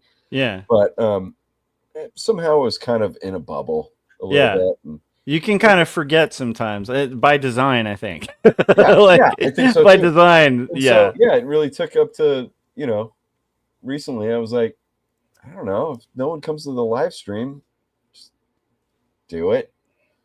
If no one's going to watch your videos that take 3 months instead of you have to do one every week, just fucking do it. I think that's great. And I think, I will say, man, you know, being that I've live streamed for a bit now, it's like those first few times, man, even now, like, you know, when I started, I have to just fight the 0 number that it usually starts with, you know, where you're like, whew, okay, well, I'm just going to kind of hang out. And then people do show up, and it's kind of like, it's kind of cool, like, in that sense, where, like, if you do it, like, yeah, they will show up, you know, a field of dreams and stuff, you know. I'm not a big sports guy, but I love sports movies. Yes. Somehow, because they're always uplifting. Yeah. Moneyball's great. Excuse me. I don't know if I've seen Moneyball, but it's worth watching. I think I watched it. Was it Scott? Did you tell me to see Moneyball? Somebody told me recently, and then I watched it like a week ago and was like, whew, it's good. Anyhow, if you're into them, Kevin had that. Field of Dreams. Sorry. I derailed you. I like that movie. I haven't seen it for a very long time. Might not hold up, but I liked it. I was in a similar boat like a couple weeks ago, and I was going on a sports movie kick, so that's why I watched Moneyball and stuff. I rewatched Field of Dreams. It kind of holds up. Kind of. It's probably really cheesy, right? It is really cheesy. Yeah. All right. Yeah. All right. We'll get back to YouTube talk as an artist in a second, but what I want to know, because it popped in my head, I have 3 all-time best sports movies. Okay. Do you guys have them? I probably do, but I don't know if I'd be able to rattle them. I could throw, you know, I can probably list some, but for me, Rocky would be. Oh yeah, I didn't even. That wasn't even on my list. That wasn't even my equation. That's a great answer, Scott. Yeah, Rocky's fantastic. Because for some reason, boxing and sport didn't connect in my brain. So I also don't think of Rocky as a sports movie as much as a character study, kind of. Yeah, you know. But that's cool, Rocky's fantastic. Rocky's great. I'm gonna say for one of mine, The Sandlot is easily. Oh, The Sandlot. If that's considered a sports movie, that's definitely I mean, it's a sports movie, man. It was about baseball. You know, it's so good. Yeah. Anyhow. So here's my top 3. I wasn't thinking of Rocky. Here's my top 4. Here's my top 5. Rocky, Sandlot, Thrashing. Okay. Yeah, dude, I haven't seen that in years. Oh man, does that hold up? It's cheesy, but I love it. I mean, I'm a skateboarder, of course. It's cheesy, but North Shore. Oh, I was gonna say North Shore. North Shore, we treat Frisbee better. Oh yeah, I love Turtle. You think Chandler invite Turtle to dinner? Not even. I love it because he was a guy from Arizona, and he surfed a big surf, which they just closed down like 3 years ago, over the pandemic, which sucks. But yeah. Oh yeah. Here's my last one. Point Break. Oh, Point Break's so good. That movie is so good. Anyway, YouTube.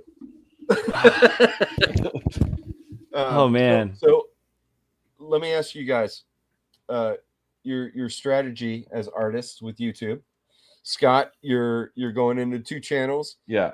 Josh, you're mostly live streaming. Yes. I'm supplementing, I guess. I don't. So here's what I'm thinking. And you guys can let me know what you think, and then I want to hear what your strategies are, I guess. So here's what I'm thinking.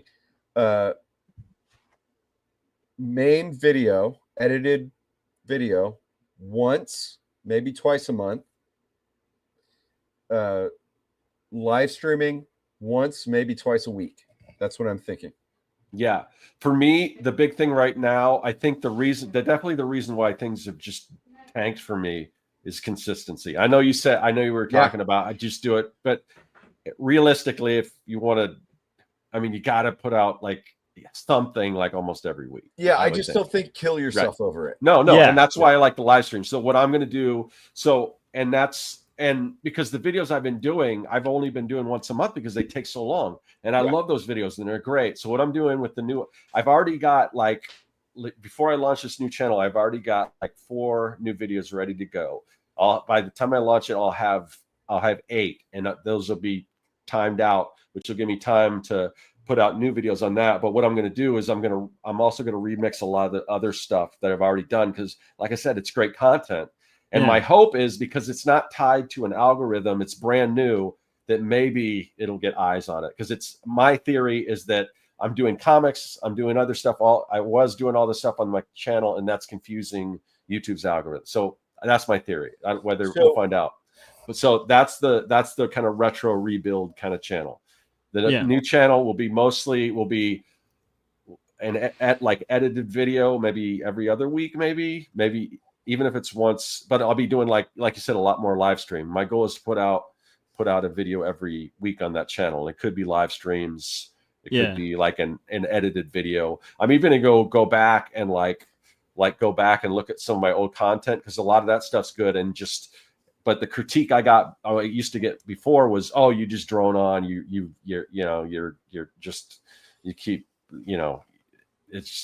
it could be summed up. So I'm going to take some of that stuff, sum it up, make it more concise, and maybe even just do a voiceover while I'm drawing on some of those. But that's kind of what I'm going into, with that kind of being the whole theme around the new comic being kind of hip hop and comic based. So yeah, I love that. For me, I just need to stream more consistently, because when I am streaming more consistently, more people show up. And my fight is mainly like a creative one, because like at the end of the day, for me, the comics always take priority until I'm done with this book and the next one. And I get in these creative spaces where I just want to zone out and work on art and like listen to other people. And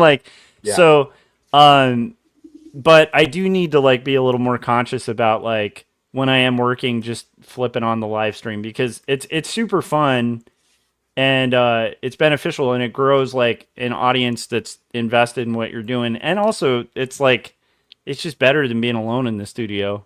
Yeah, for sure. And I've never had a time where I live streamed and was like, oh, I probably shouldn't have live streamed. Like I usually have the opposite, where I'll not want to, and then I'll do it and be like, oh, I'm glad I did, because like that was fun. And a lot of just weird inside jokes and stuff have stemmed from that, and like I love it. Another thing is like if this book were done, because this is on such a tight deadline, it's got to be like high priority. But I do think if I were wanting growth on YouTube, the way to do it would be doing live streams where there's a lot of drawing, like the kind of stuff I do in my art classes, where it's like I'm going to do a portrait of this person or something. Like I do think that's good for growth, because it's a little more accessible. It's a little less niche than like, let's color a comic,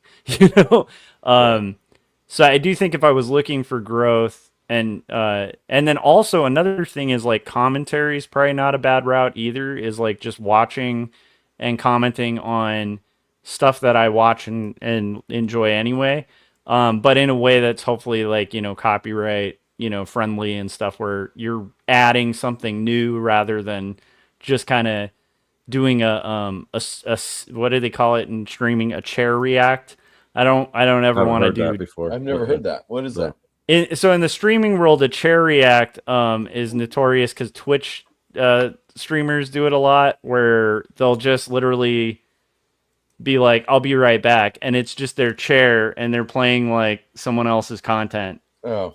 And it's like, it's kind of like content farming. It's definitely illegal, but it's just like people haven't really caught on to it. But it's like, to me, I feel like if you are going to do commentary, you got to like add commentary, like, and transform it. And yeah. I don't have nice enough tits to do to do Twitch. So. Yeah. Yeah. I definitely, it's funny because I do these cross streams and I do stream to Twitch from mine, but like, really? I think I have like 1 subscriber on Twitch. It's weird. I get a lot more traction with YouTube just because I think it's more my age range and stuff. I don't know. I don't know what it is, but Twitch is definitely not a nut I'm gonna crack anytime soon. But yeah, I do think when I was streaming and having like the most success I've had with streaming was when I would watch, like, I don't know, one day I just really wanted to watch a flat Earth debate because I just find them hilarious. Well, they're just funny.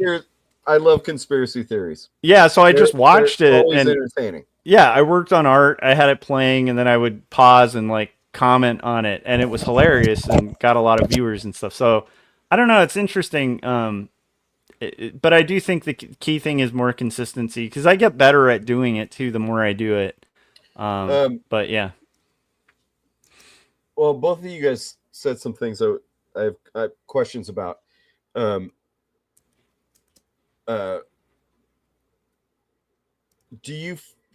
Josh, do you find that are you worried about the audience? It doesn't sound like you are, but are you worried about audience grab, as corporate people might say, with your YouTube stream, or does the connection to people, and I just realized it turned into an interviewer, does the fact that you're connecting with people and how do I put this? You're working on this comic. Do you find that it makes you maybe work on that comic when you don't feel like it, and then you get the benefit of people? Like, am I making sense? Yeah, no. I'm asking these questions not gotcha questions. I'm asking them because I'm curious. Yeah, no, I get it. I it's kind of a dual thing. It's like, I do want to, if I'm going to be like, I thought about this a long time ago before I live streamed. Cause for one thing, I just do not have the time to make good videos, like good edited videos. I just don't. It's a pain in the ass.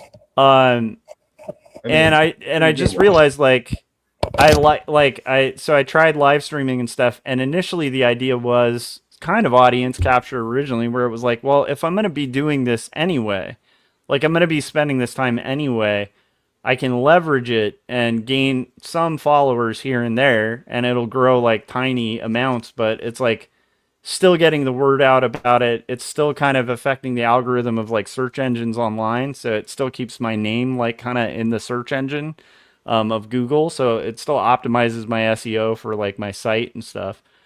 Sorry.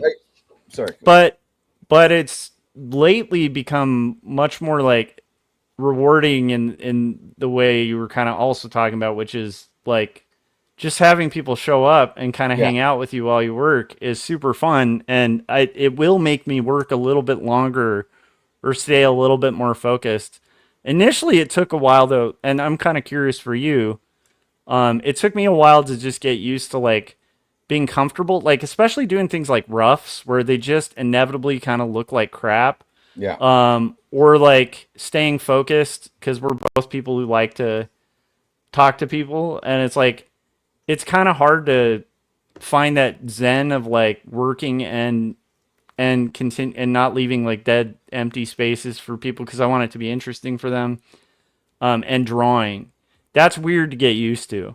But now I'm kind of in a flow with it, and so now that it's kind of that's connected, it's like it kind of works in the reverse, where if I'm drawing and I'm not streaming, I'm actually probably less effective because like when I'm streaming, I do feel like I have to be drawing while I'm doing it, you know? So I don't know if I'm curious if that's been a thing for you, like the drawing and talking, and then also like, you know, your thoughts on it. So the idea was that live streams are whatever, you know, work on some stuff, get some ideas out, maybe talk to some people. And the first one I did after I looked at the thumbnail drawing I did, I was like, this is garbage.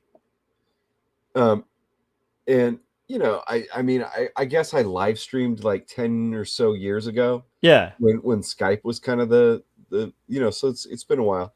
And I don't even think I had it back then, you know. But so I was like, this sucks. And then I fixed it up, fixed the, you know, the proportions on the figure and everything like that, you know, in a couple minutes, because I wasn't talking. I was just looking at it. Yeah. And then yesterday I streamed and I finished inking this illustration. It looks great. And that would have probably taken me 20 minutes. And I was going to do the live stream for 1 hour. And then when I was done, I looked up and I was like 2.5 hours. Yeah. And it was mostly because I was talking about my history with music, and I was talking about my take on rock and roll history, mostly in like underground heavy music, metal, punk. And I'm really passionate about that stuff.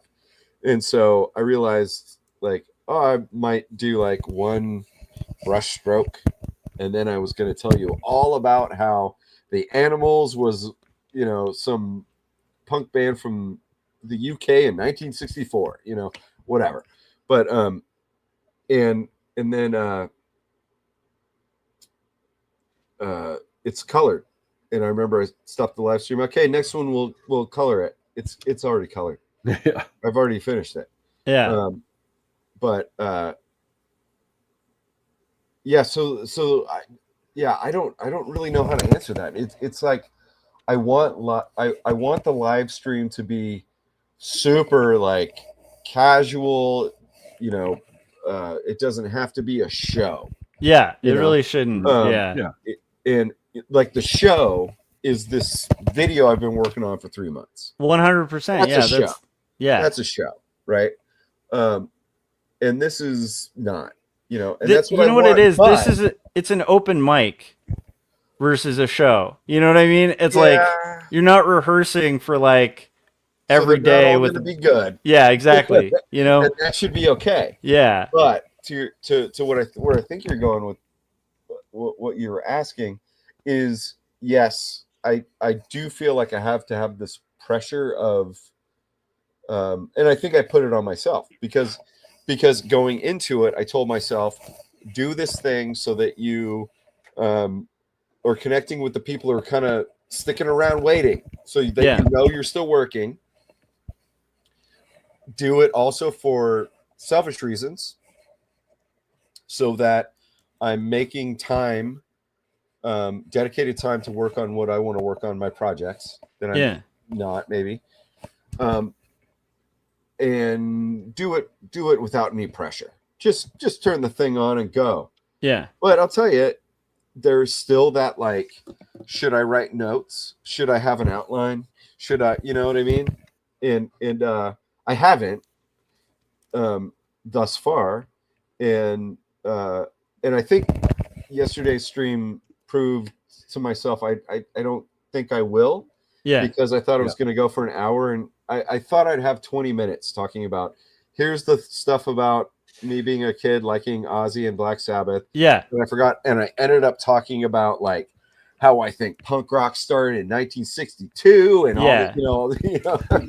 Or well, it's kind of like with this show, we, like I said in the beginning, we'll put a topic up, but if we veer away from that topic, that's fine, because the idea of the show is not an interview show. It's just BSing with fellow creators, you know. Right. And if remember when we first started doing this, like I think over 10 years ago now, maybe around, it was just we were talking on Skype and decided to film it, essentially, right?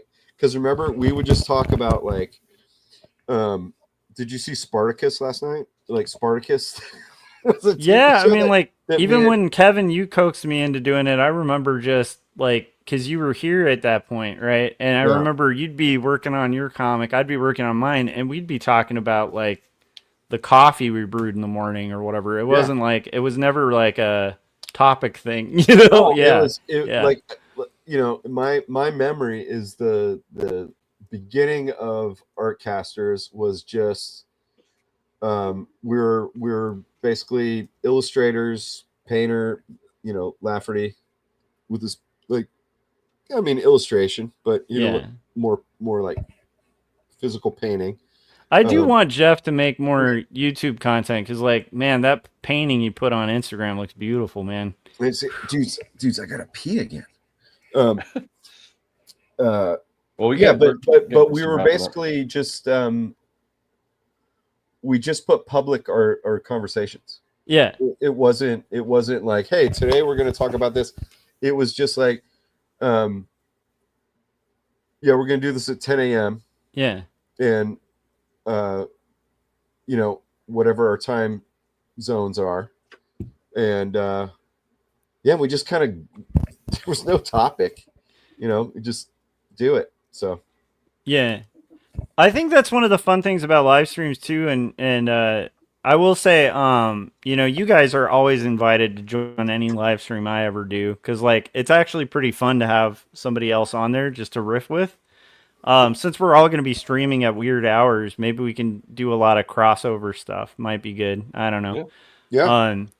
Because that is one thing I've noticed with more successful streamers and stuff. Usually they build these kind of hybrid communities where there's a lot of streaming overlap. So it's like a lot of people will guest on other streams and stuff, and it builds a community around. So that might be something for us to think about or consider. I don't know how we do it, but in a way, we've been doing it scheduled over the past 15 or so years. Yeah. Yeah.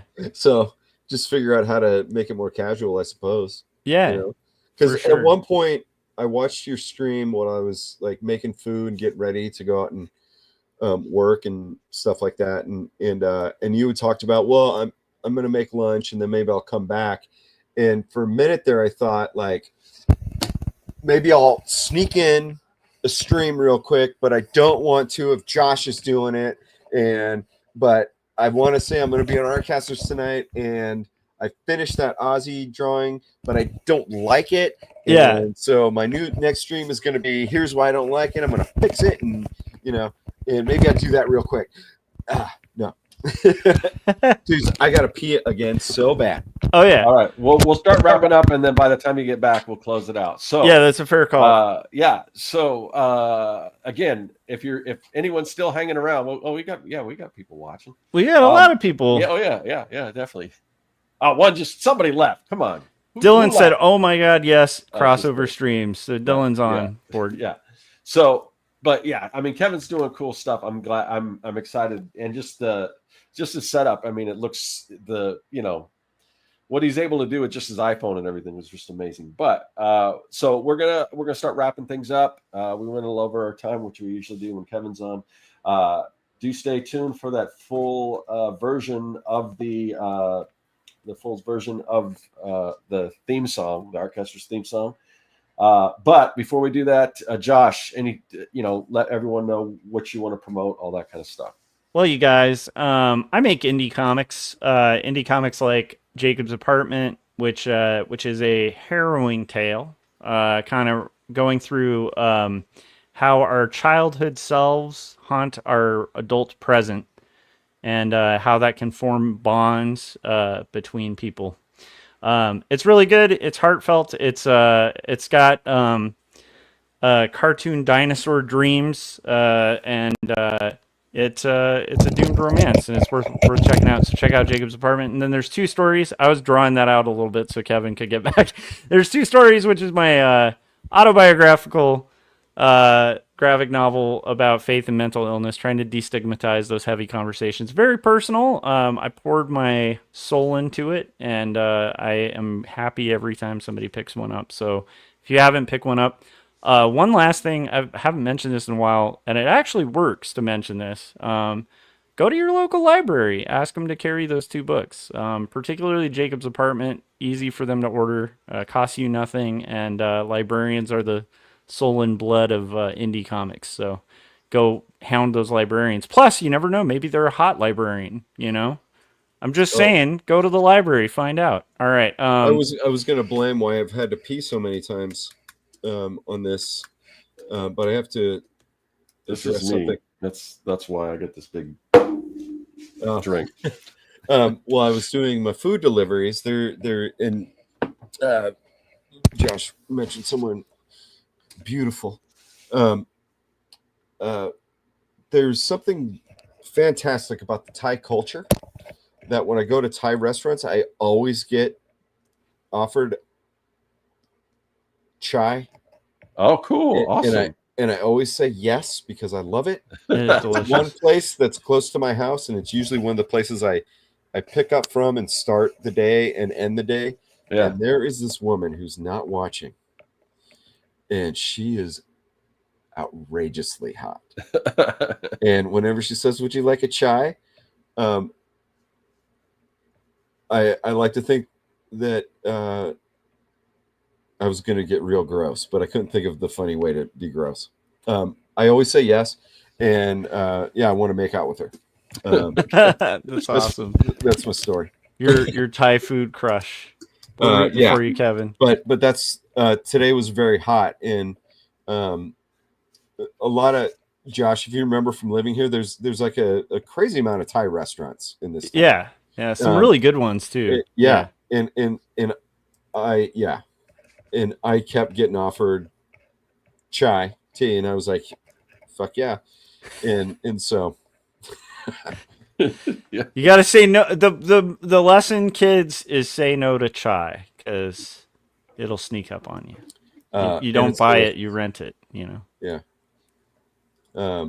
Anyway, so I had a lot of chai tea today. Love it. Yeah. Kevin, where should people go to check out your streams? All that fun stuff. I was gonna think of another joke there. People should go to hell. Yeah. That's where you should go. You should all go to hell. You should come over to my house. We'll hang out. We'll barbecue. You like Korean barbecue? I can do that. You like a steak? I'll do that. But if not, you should go to youtube.com/KevinCrossArt. If you like what I do, you can also go to, and I forgot, even though I already just looked earlier, is it Patreon first or is it my name first? Patreon.com/KevinCross, and you can actually see stuff I've been working on all summer that will be on YouTube eventually. But live streams at least once a week for now, hopefully twice a week. And then once I finish this big video project, hoping to at least do 1 or 2 main edited videos per month on YouTube. So I love YouTube, there's an old website. If you want to see what happens when an illustrator is not an illustrator anymore and does not update a website for 11 years, that's still up. Just Google me. I love it. You guys out the Patreon out there, too. Get your britches, pull your britches up, and go to Kevin Cross. Okay. Yeah, I don't want to hear 2 stories about it. Just go there. Yeah. After you read 2 stories, read 2 stories first, then go to mine. All right. As far as me, you can go to my web. You're on my YouTube channel. That's where you can find my YouTube videos. And like I said, bunch of new stuff coming, new announcements coming soon. Just hang tight there. Awesome. Yeah. Oh, yeah. And then on my website, you can get some of the stuff that Kevin's holding up there. My wax packs, my custom-made wax packs, which actually I'm working on some official. They won't be on my website, but I'm working on some official wax packs for Cerebus. Yeah. Yeah. Oh, dude, those look so good. Yeah. Nice. That's exciting, man. So I'll let people know. I might do a video on that, and I'll let people know where they can find those. But anyway, so yeah, all that stuff. And my comic book, Young and the Dead, Kids vs. Zombie Adventure Story, available at circworks.com. And then this show, the Artcasters, we do this show every single week, usually on a Tuesday. Now, again, next week won't be on a Tuesday. It'll be a little earlier. It will be this weekend, most likely on a Saturday. And it'll be a good show because we'll be like, Josh and I will be in the same room along with, 5 other creators? Yep. Yeah. So definitely we want to stay tuned for that. And that's why you have to pay attention or just subscribe to the mailing list, Artcasters, link in the description. We don't spam you or anything, but we will notify you when we're about to go live. And that's the best way to get notified, especially for this weekend. Because these videos do kind of bounce and forth, back and forth between Josh's channel and my own. So it can get confusing. Just join that mailing list and you'll be notified when we're about to go live. Other than that, thanks, Kevin. I don't know if I'm going to stick around. But we're going to play the long version of Jim Luhan's song, the intro, the full version. Yeah, same here. Video, I'm going to be fixing my son a real quick snack because he's kind of hungry. So, but okay. But enjoy the song, guys. All right, cool. Later, guys. Thanks for having me. Good night.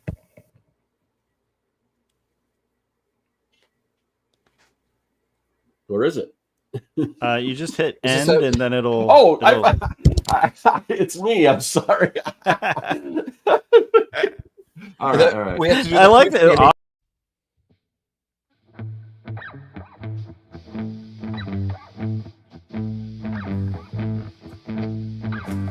Well, it's late in the night, and something ain't right. On my computer screen, I find a furious scene. I dip my pen in the ink, and now I'm starting to think. I feel like making some art. I feel like breaking some hearts. And now I kneel to the masters, Artcasters. I see you casting your spell, Artcasters, casting your spell. I think it's easy to tell, Artcasters, casting your spell. Aye, aye. Aye, aye. Aye, aye. Aye, aye. I find myself every day of the week loving art, and I'm starting to tweak. I want the magic and I want it faster. Give it to me now, Artcaster. I see you catching your spell, Artcaster, catching your spell. I think it's easy to tell, Artcaster, easy to tell. Cast that spell straight down.